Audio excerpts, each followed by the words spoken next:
Hello and welcome to Ask H&B, the new series where we, Holland & Barrett, answer your most asked questions about all things wellness. My name's Naomi and I'm a Holland & Barrett store colleague and wellness expert. And my name's Alex, Senior Nutritionist at Holland & Barrett, and in this episode we're going to be answering your most frequently asked questions about kombucha. Yeah, that's right. So this fermented black tea drink has gained a lot of popularity over the last decade, and it may have arrived as another trend, but it's definitely remained a staple drink for many people. Probably due to its supposed health benefits. So, Alex, starting off nice and simple, what exactly is kombucha?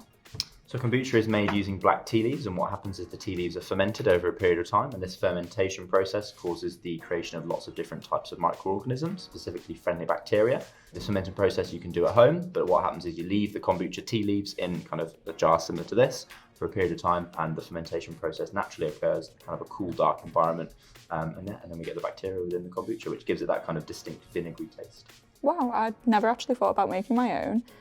I found a lot of customers tend to ask me if it's a healthy drink, so could you maybe tell me a bit more about health benefits of kombucha? The one thing I would always look out for with kombucha would be the sugar content if we're going to be comparing it as an alternative to traditional soft drinks. So if we've got a kind of sugar-free kombucha that's naturally sweetened, then yes, absolutely, it can be a great alternative. It's a fermented food. We'll talk a little bit about some of the potential benefits of including more fermented foods in your diet.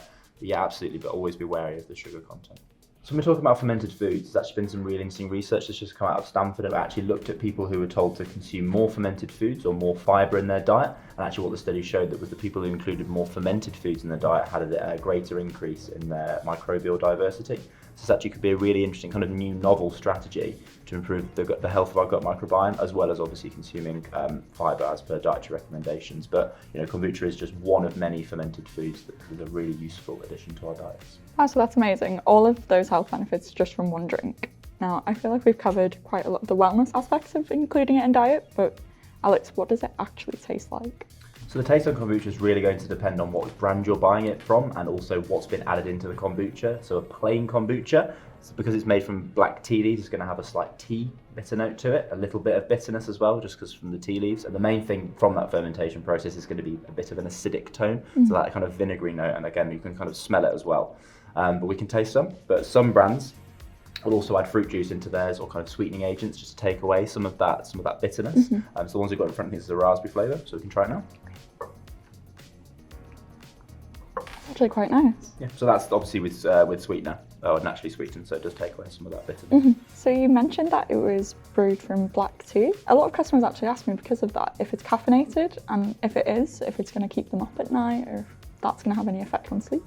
So there will be very, very small amounts of caffeine within kombucha, but because of the fermentation process and the way it's kind of aged and fermented, the caffeine content is so low that unless you're really, really sensitive to caffeine, then it's very unlikely to have an effect. You're talking probably less than 4 milligrams per 330 milliliter can, so very, very minimal.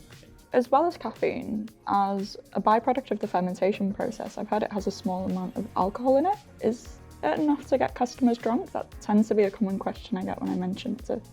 So the level of alcohol contained within kombucha is so low that it doesn't even have to be declared on the label. In almost all cases, I don't think I've ever seen a kombucha have to declare the alcohol content because it's in that small percentages where it wouldn't have any effect on the body.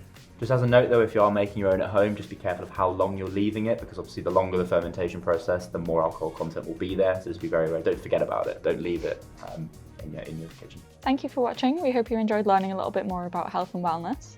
Join the team next time as we answer more of your frequently asked questions. In the meantime, for more information, head to the Health Hub at hollandandbarrett.com, or for more personalised solutions, pop in store at Holland & Barrett or book a free consultation with a wellness expert online.